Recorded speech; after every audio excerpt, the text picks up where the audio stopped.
안녕하세요. 이야기로 이해하는 수학의 원리, 수학으로 푸는 세상의 비밀의 MC 김수현입니다. 안녕하세요. 일상 속 수학 이야기를 재미있게 풀어드릴 수학 스토리텔러 박경미입니다.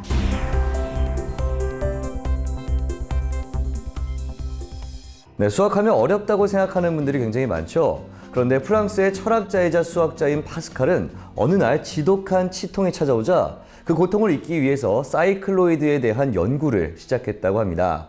사실 이 수학 문제 하면 치통뿐이 아니라 두통까지 찾아온다는 분들 저를 포함해서 굉장히 많을 텐데요. 앞으로 저희 프로그램이 여러분들에게 이 파스칼이 수학으로 고통을 잊은 것처럼 더욱더 재밌고 쉽게 수학에 대한 이야기를 전달해 드렸으면 좋겠습니다. 예, 여러분들의 수학 두통을 치유해 드려야죠. 앞으로 흥미롭고 유익한 수학 이야기 많이 기대해 주세요. 네, 오늘의 주제는요, 명화 속에 숨겨진 수학의 비밀인데요. 사실 제가 굉장히 궁금했던 게 예술가의 상상력과 혼이 들어있는 예술작품에 어떻게 수학적인 논리들이 숨어 있을 수 있을지 저는 무척 궁금하더라고요.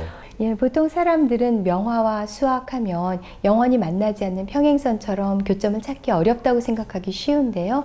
사실 이렇게 동떨어져 보이는 수학과 미술이 밀접하게 관련이 되어 있습니다.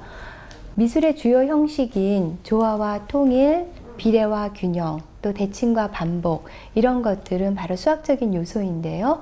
화가들은 그림을 그릴 때 이러한 요소들을 의식적으로 또 무의식적으로 염두에 두고 그림을 그렸습니다. 네, 따뜻한 감성의 미술과 냉철한 이성의 수학이 만나서 어떤 교감을 이룰지 굉장히 궁금한데요. 자, 그럼 첫 번째 작품부터 만나보도록 할까요?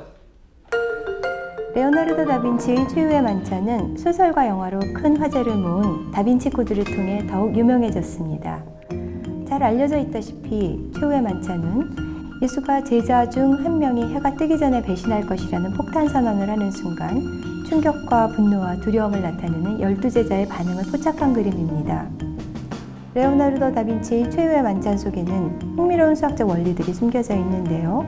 이 작품은 르네상스 회화의 특징인 원근법이 결정판이라는 평을 받고 있죠. 또 그림 속에서 피타고라스 학파의 완전수, 부족수, 과잉수를 만날 수도 있습니다. 네, 원근법에 대해서 지금 말씀을 해주셨는데 원근법이 미술에 처음으로 등장한 게 언제죠? 르네상스 시대입니다. 잘 아시다시피 중세에는 종교가 모든 것을 지배하던 그런 시기였기 때문에 그림을 그릴 때에도 신이나 천사는 중앙에 크게 그리고 그에 반해서 보잘것없는 인간은 주변에 작게 그렸습니다. 그런데 이제 르네상스 시대가 도래하게 되니까 인간 중심의 사고를 하게 된 거죠. 그래서 이런 인본주의적인 사상에 따를 때 인간의 눈에 보이는 대로, 인간의 눈에 포착되는 대로 그리기 시작한 것이고, 그러기 위해서는 가까이 있는 것은 크게, 멀리 있는 것은 이제 작게 그려야 되는데 그런 방법론을 제공한 것이 원근법입니다. 네, 미술이라는 게 그때그때 시대상을 좀 반영을 하는군요. 근데 제가 또 궁금한 게 원근법이라는 게 도화지나 종이 같은 2차원적인 평면에 3차원적인 이미지를 표현하는 그런 회화 기법이잖아요. 이게 수학하고 무슨 관련이 있을까요? 지금 방금 말씀하신 3차원 입체를 2차원 평면에 표현한다는 것이 바로 공통점인데요. 아, 그래요? 예, 수학에는 사용기하학이라는 분야가 있어요. 사용이라는 것은 프로젝션, 투사를 이야기하는데 이 사용기하학은 그런 사용을 시켰을 때 불변으로 남아있는 성질을 연구하는 분야예요. 그러니까 미술의 원근법하고 사용기하학은 3차원 공간을 2차원 평면에 표현한다는 점에서 아이디어를 공유하는 거죠. 아, 그렇군요. 이렇게 말씀을 딱 듣고 있으니까 좀 이해가 된다고 싶기도 하고 좀 안 되는 것 같기도 하고 굉장히 알쏭달쏭한데요. 자, 그렇다면 이 원근법을 처음으로 그림으로 시도한 화가는 누구일까요? 예, 마사치오의 성삼위일체를 원근법 최초의 작품으로 보기도 하고 우첼로의 산 마리노 전투 연작을 시조로 보기도 합니다. 또 프란체스카의 채찍질이라는 그림도 초기 원근법의 걸작으로 알려져 있는데요. 이 작품들은 모두 15세기 초중반 이탈리아의 피렌체를 중심으로 활동한 화가들의 작품입니다. 그런데 이 원근법으로 처음 그림이 그려졌을 때 사람들은 그림을 보고 두려움을 느꼈다고 해요. 왜냐하면 너무나 현실하고 닮아 있으니까는요.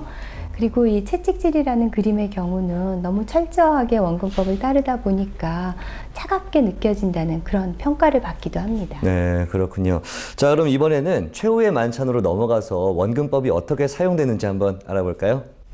예, 원근법에서는 멀고 가까움을 나타내기 위해서 3차원 공간에서는 만나지 않는 평행선이 2차원 평면에서는 만나는 것으로 그리는데요. 그 점을 소실점이라고 합니다. 아, 소실점이요? 그럼 최후의 만찬의 소실점은 어디에 있는 거죠? 자, 그림을 보면서 알아볼까요?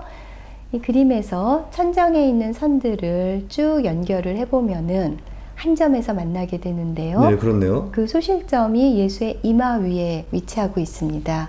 이제 이런 방식으로 그렸기 때문에 이 멀고 가까움이 확실하게 느껴지죠. 아까 제가 그 사형기하학과 원근법의 공통점에 대해서 말씀을 드렸는데 이 원근법에서의 소실점을 사형기하학에서는 무한 원점이라고 합니다. 네, 이 최후의 만찬은 레오나르도 다빈치 이전에도 여러 번 작품으로 그려졌잖아요. 그렇다면 원근법 이전의 작품과 비교를 해보면 차이를 확실하게 좀 알 수 있지 않을까요? 예, 13세기 화가인 두치오의 작품을 한번 보실까요? 네. 두치오의 최후의 만찬을 보면 이 천장에 있는 선들에서는 일부 원근법을 적용하려는 시도를 하기는 했는데요. 이 선들을 연결해 보면 한 점에서 만나지가 않아요. 그 다음에 또 이 식탁 부분에서는 그러한 방법을 적용하지 않았기 때문에 그림이 굉장히 단조롭고 평면적으로 느껴지죠. 네, 맞습니다. 보시는 것처럼 아마 시청자 여러분들도 느낄 것 같은데 이 음식들이 좀 공중에 좀 떠 있는 느낌이 들어요. 제가 근데 여기서 궁금한 게 하나 있는데요. 그렇다면 이 원근법을 이용해서 그림을 그렸던 화가들은 앞서 말씀하셨던 사형기학 이걸 확실하게 이해를 하고 공부를 한 것일까요? 예, 화가들 중에는 수학적으로 심도 있게 연구를 하고 그림을 그린 경우도 있는데 그 대표적인 화가가 알베르티입니다. 알베르티는 자신의 저서 회화론에서 이 그림에서 보시는 바와 같이 그 정밀하게 분석을 한 그런 그림을 그려넣기도 했는데요. 사실 사형기하학을 모르더라도 원근법으로 멋진 그림을 그려낼 수 있을지는 모르지만 사형기하학에 의해서 원근법의 이론적 토대가 공고히 되었음은 사실인 것 같습니다. 네, 그렇군요. 그러면 이 원근법 말고도 작품을 이해하는 데 도움이 되는 그런 수학적인 사실들이 있을까요? 예, 최후의 만찬의 화면 구도를 보면은 좌우 상하로 대칭을 이루고 있고요. 네. 또 저 뒤에 보면은 세 개의 창문, 또 세 명씩 네 무리를 이루고 있는 12제자가 보이죠. 그것은 이제 성삼위일체, 또 네 개의 복음서, 그다음에 새 예루살렘의 12개의 문을 상징합니다. 제가 궁금한 게 지금 계속해서 보시니까 숫자들을 말씀을 하셔요. 뭐 세 개의 창문, 뭐 12제자. 이게 약간 숫자들이 이 그림하고 좀 관계가 있는 거죠? 그렇죠. 예. 완전수, 부족수, 과잉수의 관점에서도 해석될 수가 있는데요. 네. 우선 완전수부터 알아보겠습니다. 어떤 수가 있을 때 그 수의 진약수의 합이 그 수와 같아질 때를 완전수라고 해요. 네. 예를 들어서 6의 경우 보면은 약수가 뭐뭐 있죠? 약수가 1, 2, 3, 6 이렇게 4개 있죠. 근데 이제 6 자기 자신은 제외하고 1, 2, 3만 더하게 되면은 그냥 6 자체가 되잖아요. 그렇죠. 그런 수를 완전수라고 해요. 네. 그러면 이 그림의 왼쪽으로부터 여섯 번째에 위치하고 있는 게 여기죠. 예, 네. 사도 요한인데요. 네. 가장 많은 사랑을 받은 것으로 알려져 있죠. 네. 그러니까는 완전수의 자리인 여섯 번째에 있고요. 그 다음에 여덟 번째에 위치하고 있는 게 의심 많은 제자 도마인데요. 맞아요. 제가 얘기 들었어요. 예수의 부활을 믿지 않았던 그 도마 말하는 거죠. 네네. 그러면 8의 진약수들 한번 더해보면은요. 네. 1, 2, 4를 더하면은 7밖에 되지 않죠. 8보다 작아요. 네. 그런 수를 부족수라고 해요. 아, 그렇군요. 아무래도 이제 그 부족한 제자였고요. 그 다음에 12 같은 경우는 약수가 굉장히 많은 수라서 12의 진약수 1, 2, 3, 4, 6을 모두 더하면 네. 12보다 커져요. 충분한 수죠. 과잉수라고 하는데 그런 측면에서 볼 때 12제자, 충분한 제자를 주었다라고 할 수가 있겠죠. 네, 이 그림에 이렇게 많은 수학적인 이야기들이 숨겨져 있는지 몰랐습니다. 이런 얘기 있잖아요. 아는 만큼 보인다. 이야기를 딱 듣고 보니까 사실 이 작품 많은 분들이 보셨을 텐데 좀 더 새롭고 재밌게 느껴지는 것 같습니다. 자, 그럼 다음 작품도 한번 만나보도록 할까요? 이탈리아의 화가이자 건축가인 라파엘로는 미켈란젤로, 레오나르도 다빈치와 더불어 르네상스 3대 천재 예술가의 한 사람으로 꼽힙니다. 바티칸 박물관의 시스티나 성당에 있는 프레스코 벽화 아테네 악당은 가장 주목받는 그의 작품 중 하나인데요. 1510년경에 그려진 아테네 악당의 배경 좌우에는 예술과 지혜를 상징하는 아폴론과 아테나의 조각상이 있고, 아테네 악당이라는 제목답게 고대 그리스를 대표하는 학자들이 총 출연하죠. 물론 동시대에 살았던 학자들이 아니므로 동시에 모이는 것은 불가능하지만 상상 속에서라도 이 학자들을 한 곳에 모아넣은 라파엘로의 재기가 돋보입니다. 이 아름다운 그림 속에는 흥미로운 수학 이야기와 수학자들의 에피소드가 가득하기로 유명하지요. 네, 이 아테네 학당은 세상에서 존재하는 유명한 예술 작품 중에 등장인물이 가장 화려하기로 유명한 또 작품이잖아요. 근데 이 그림을 보면 나름대로 큰 원칙을 가지고 분류를 해놨다고요. 예, 라파엘로는 플라톤, 아리스토텔레스, 소크라테스와 같이 인문학자들은 그림의 상단부에 그렸고요. 네. 자연과학을 주로 연구한 학자들은 하단부에 배치했습니다. 이 그림을 보면 정중앙에 붉은 옷을 입고 하늘을 가리키고 있는 플라톤, 네. 그리고 아래를 가리키고 있는 아리스토텔레스가 배치되어 있는데요. 이데아를 지향했던 이상주의자인 플라톤, 그리고 현실주의자였던 아리스토텔레스를 잘 상징하고 있죠. 네, 이 그림에도 수학에 대한 이야기가 많이 담겨 있다고 말씀하셨는데, 근데 제가 알기로요, 이 플라톤은 수학자가 아닌 걸로 알고 있거든요. 그렇죠. 플라톤은 기본적으로 철학자였지만은 어느 수학자 못지않게 수학의 중요성을 설파했습니다. 네. 이 플라톤에게 있어서 수학이라는 거는 어떤 현실 세계에 유용하게 써먹기 위한 것이 아니라 인간의 영혼을 진리와 빛으로 이끌어주는 그런 학문이라고 생각을 했습니다. 아, 그렇군요. 보면 그림에 이쪽 왼쪽에서 좀 토론을 하고 있는 사람이 있어요. 굉장히 궁금한데 저 사람은 누구죠? 예, 저분이 이제 소크라테스인데요. 아, 예, 소크라테스는 이제 뭐 너 자신을 알라라는 그런 말로도 유명하고 네. 또 삼파법을 전파한 것으로도 유명하죠. 제가 또 준비를 해왔습니다. 소크라테스가 노예 소년에게 이렇게 말을 하잖아요. 주어진 정사각형의 넓이의 2배가 되는 정사각형의 한 변의 길이는 원래 주어졌던 이 정사각형의 한 변의 길이의 몇 배가 되는지 맞죠? 그렇죠. 네. 예. 이 소크라테스는 노예 소년에게 일련의 질문을 던짐으로써 어떤 지식을 일깨우는 삼파법의 전형을 보여주었는데요. 네. 이 삼파법이라는 것은 직접적으로 가르치는 것이 아니라 그 안에 있는 것을 이끌어내도록 도와주는 방법입니다. 네. 그러니까 산파가 하는 일은 산모가 아이를 낳도록 도와주는 일이지 그렇죠. 아이를 뭐 직접 낳아주는 것은 아니잖아요. 네. 그래서 그 노예 소년과의 대화를 보면은 그 삼파법이 아주 잘 드러나 있습니다. 아, 요즘에 써도 굉장히 유용할 것 같은 그런 교육법인 것 같습니다. 또 궁금한 게 있어요. 저쪽에 보면 굉장히 불편한 자세로 뭘 그리고 있는 분이 있는데 저분은 누구죠?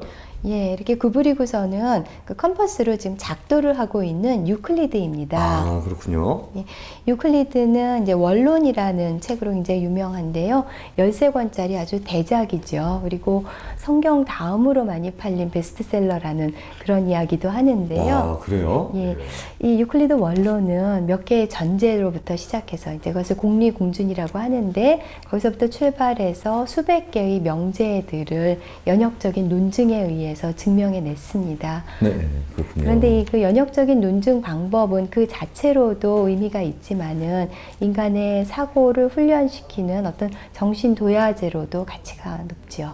네, 이 원론의 5가지 공준 중에 마지막인 평행선의 공준은요, 한 점과 한 직선이 주어졌을 때 이 점을 지나면서 이 직선과 평행선을 단 하나밖에 굴 수 없다, 뭐 이런 내용을 담고 있잖아요.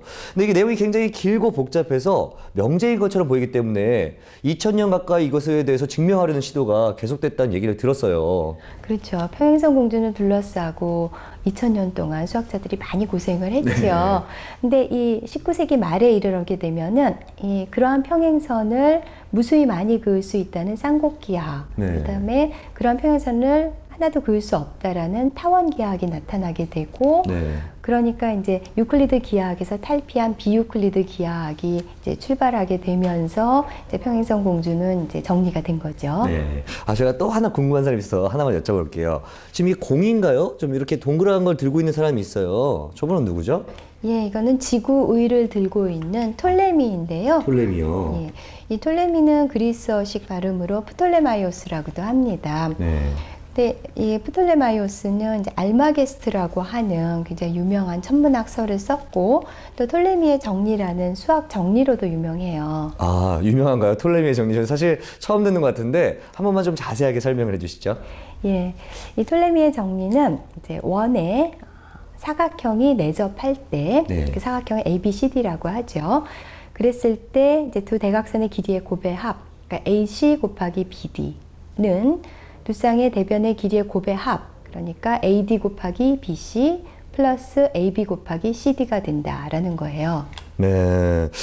이게 직사각형이 사실 원래 내접을 하잖아요. 그럼 톨레미의 정리에 의해서 딱 생각을 해보면 이 사각형이 직사각형일 때 이게 바로 피타고라스의 정리가 되는 게 아닐까요? 아우, 정말 수현 씨는 그 수학에 대한 탁월한 재능을 지니신 것 같은데요. 이 그러나요? 프로를 진행할 충분한 자격이 있으신 것 같아요. 네네. 자, 원에 이제 직사각형이 내접을 하게 되고요. 그렇게 되면 두 대각선의 길이 또 두 쌍의 대변의 길이가 같아지기 때문에 결국 여기서 AB의 제곱 플러스 BC의 제곱은 AC의 제곱이라는 그런 피타고라스 정리로 귀결이 되죠. 네. 제가 또 이렇게 하니까 궁금한 게 피타고라스가 계속 나오면 또 시청자 여러분들께서 피타고라스도 혹시 없을까 이렇게 궁금하실 수도 있어요. 저 역시 궁금한데 이 그림 안에 있겠죠? 예, 그렇지 네. 않아도 제가 지금 피타고라스를 말씀드리려고 했는데요. 네. 피타고라스는 삼라만상을 수의 관점에서 바라봤죠. 그래서 수는 만물의 척도다라는 말을 남기기도 했는데요.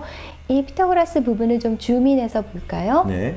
이렇게 되면 여기 좀 이제 신기한 그림이 있는데 네, 그러네요. 이 그림을 테트락티스라고 해요. 이거는 네 번째 삼각수예요. 아, 삼각수라고 하면 뭐 삼각형 모양 뭐 그런 비슷한 건가요? 맞아요. 네. 예, 이 삼각수라는 것은 삼각형 모양으로 점을 배열했을 때 그 네. 점의 개수를 이야기하는데요. 네.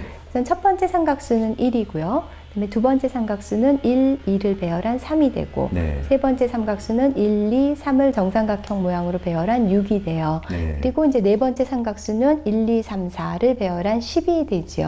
아, 자, 그러면 이 피타고라스에 대해서는 다음에 조금 더 자세하게 알아보도록 하고요. 제가 아까부터 또 궁금했던 게 쭉 보면 거의 다 남자들이거든요. 네, 이쪽에 계신 이분 여성 아닌가요? 예, 그 피타고라스 뒤에 흰 옷을 입고 있는 분이 라파엘로가 사랑했던 여인이라는 설도 있고, 그렇지만 그보다 더 유력한 것은 최초의 여성 수학자인 히파티아라는 해석입니다. 아, 히파티아라고 하면 이집트에서 활동했던 천재 수학자잖아요. 최초의 여성 수학가지만 이를 탐탁치 않게 여겼던 광신호들에 의해서 잔인하게 살해당한 걸로 제가 영화를 통해서 봤거든요. 아, 영화 아고라를 보셨군요. 맞습니다. 거기 보니까 굉장히 좋은 대사가 있더라고요. 아주 조금이라도 정답에 근접한다면 기꺼이 죽어도 좋아. 와, 전 이 대사 딱 듣고 이 여인의 일생을 다 본 것 같은 그런 느낌이 들더라고요. 정말 감동적인 대사인데요. 네. 히파티아는 아주 높은 학식과 고결한 인격, 또 빼어난 미모를 가지고 있었는데 안타깝게도 그 이교도들에 의해서 아주 참혹하게 살해당했죠. 네. 그래서 그런 어떤 비극의 주인공인데 이 히파티아의 죽음 이후에 찬란했던 알렉산드리아 문명이 쇠락의 길을 걷게 됐고 또 그것은 그리스 문명의 종말로 이어졌습니다. 네, 그렇군요. 이렇게 아테네 학당을 통해서 또 당대에 유명했던 수학자들을 한 번에 다 보니까 더욱더 뜻깊은 시간이 아니었나 싶습니다. 자, 마지막 그림도 한번 살펴보도록 할까요?